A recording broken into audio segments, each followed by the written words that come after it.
Hello, welcome back. I'm in the lab and it's time to work on the third project, Bass Therapy by Create Music Group. It's their Spotify playlist. Time to find some new tuners and then start working on your Launchpad project.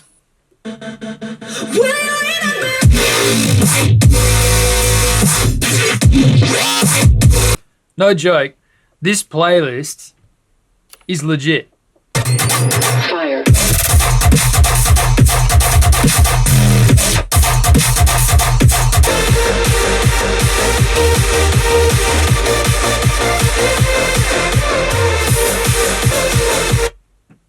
Interesting.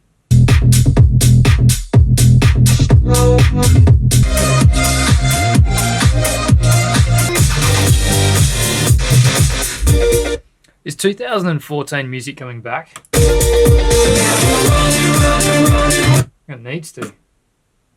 That's good. So if you haven't already, check out this playlist. There's some absolute gold. There's 60 songs in it currently. And they're updating it all the time. Which means I've always got new tracks to make a Launchpad mashups with. Very cool. Alright, so I've had to listen to some tunes. The next step is all the prep work. So if you're new to this channel or new to these videos, to make really good Launchpad projects, 90% of the work is actually in the preparation, 10% is in the execution. So I use software called Mixed in Key. Just drag the tracks into it, and then Mixed in Key goes through and analyzes all the tracks, will tell me what BPM they are and what key they are.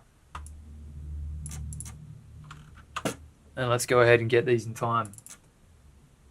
So I always start from either the beginning of the track or from a drop. Whack the old metronome on.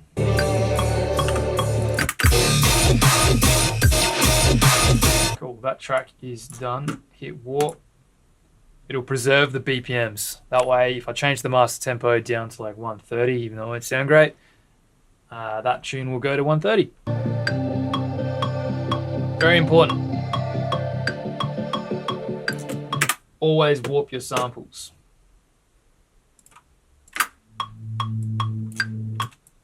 Go to maybe like the drop or somewhere where it's pretty obvious. You can see all the transients, and like that's a big kick, right? Zoom in on the kick. And if you're looking at the waveform, I don't think this camera is going to pick it up too sharp, but you want to find essentially 0, the crossover point.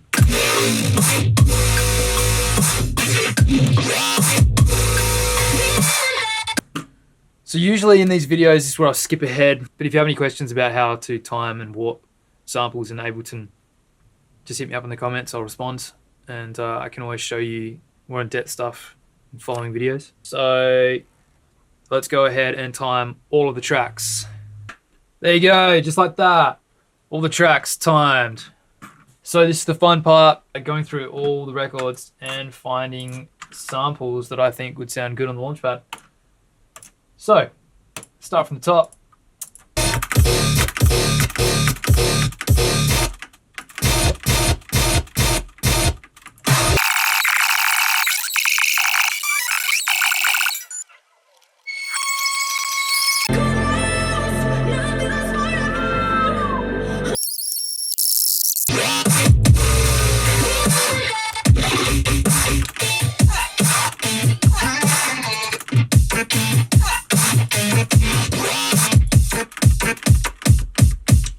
Hey, I found a kick.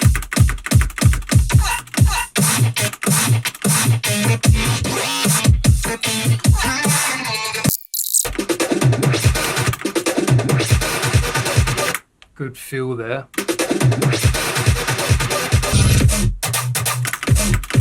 Oh yeah.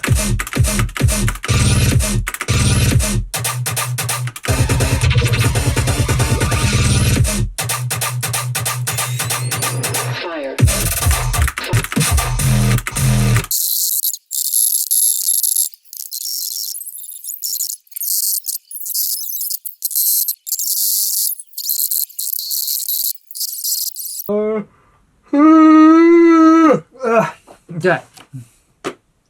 Stay tuned for that. That'll be tomorrow's job. Damn, cutting it fine. So it's Wednesday night now. Spend all day tomorrow. And then, film Friday morning. Upload Friday night. It's one day. Yeah, I can do it. Day 2. Here's the fun part. Taking all the samples, tracking on the launch pad. I noticed from the last one, I'm making heaps of mistakes on this launch pad. Reason being that if I slip, it activates the pad. So I'm feeling like my playstyle is probably going to change because of that. Because I found it really hard to get a good take for the last video. Just because I'm a bit sloppy. But it didn't matter with the last launch pad because you had to press the button all the way in for it to make the sound. Where this, if my hand just goes a little bit too far, yeah.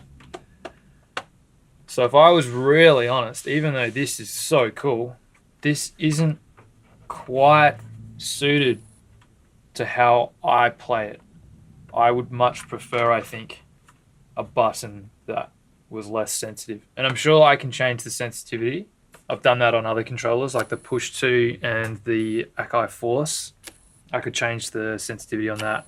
Because what I've done is I've put the velocity of all these pads at 127, which is the maximum value you can have in Ableton. And that's just so that no matter how hard I press it, the sound sample is as loud as it can be. But yeah, I'm going to have to get real accurate, I think. Because even if I slip, even if there's no sound on this pad, it's still going to light up. And then you have your keyboard warriors on Reddit being like, oh, I pressed the button and didn't make the sound. It's fake. Yeah.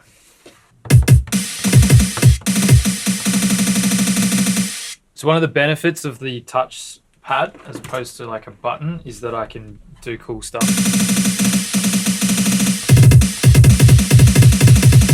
Which would be probably a lot harder with the buttons. So I've started with pretty generic kick and my chaos snare. And oh, someone's at the door. BRB. That was my mate, Midtown Jack, dropping in. Right, where were we? Kick snare. Okay, let's start dragging and dropping samples. So let's start here. Find it in the rack. Drag this guy.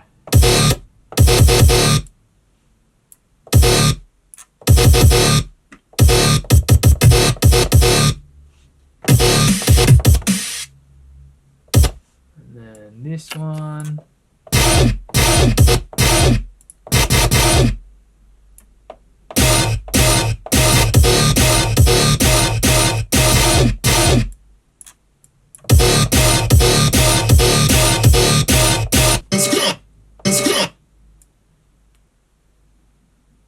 So vocals and hooks and like effects and stuff I like to keep sort of around this area of the pad because my hand's doing the majority of the synths and bass stabs sort of on this section.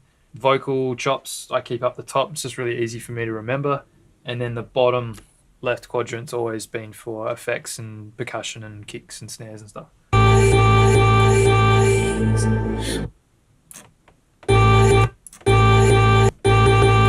Right, difference between a trigger and a gate. Trigger, it will play the whole sample. Trigger. Gate will only play for as long as you hold the button.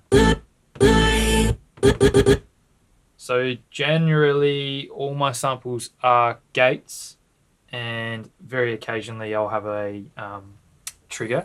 This is why it's really important to have that locked BPM, because just say you're playing at 150 BPM and you hit a trigger on a sample that either isn't warped or incorrectly warped and not in time or whatever, it just throws out everything and the sample plays full length and makes a mess.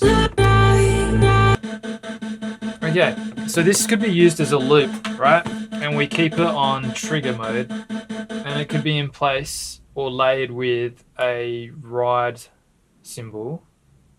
So my pinky's just triggering it. I'll probably end up changing it, but it's just something to think about when you're building these projects. You You want to have something in your percussion that's sort of keeping the energy and ongoing, and don't make so much work for yourself. You don't always have to be pressing a button to make a sound. It can be playing loops. All right, let's replace the snare I had with this snare.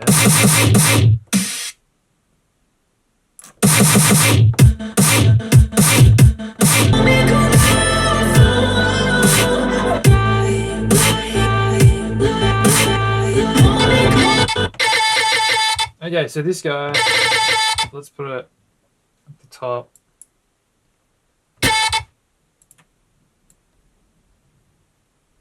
And then I use Valhalla. I think it's the best sounding reverb plugin, in my opinion. That'll do.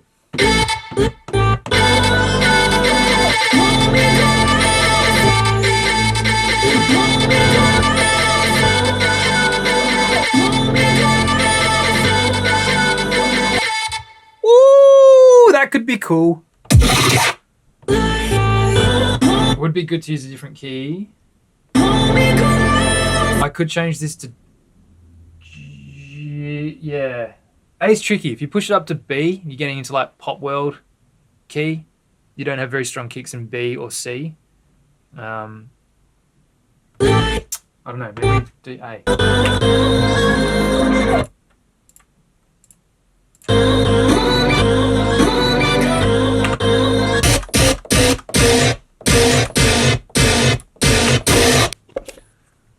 My camera ran out of storage.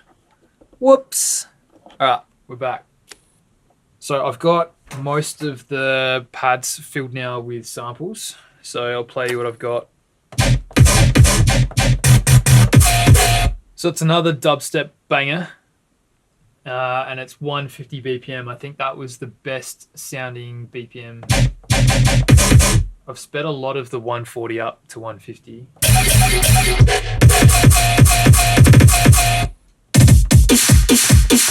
So up the top, I have this.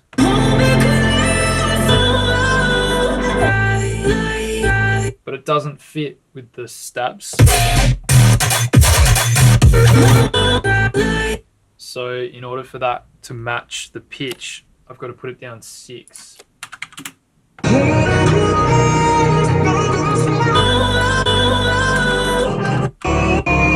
So in my opinion, it doesn't sound as good, but it's also kind of cool.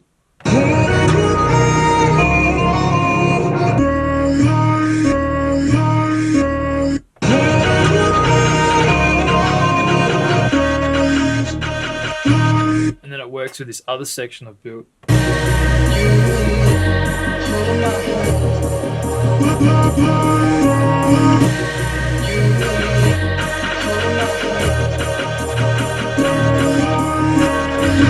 That could be cool, but yeah, I've basically got some very rough structure. I've got this breakdown happening up here, which I'll use in the intro and then just before the drops.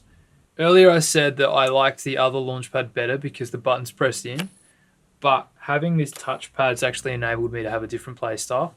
So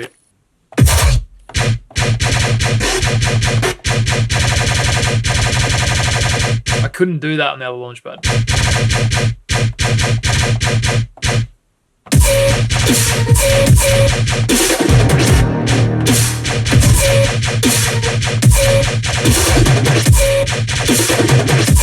Yeah, I've got to figure out between now and tomorrow when I film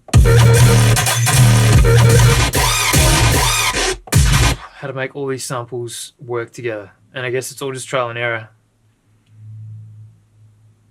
But yeah, this is tough.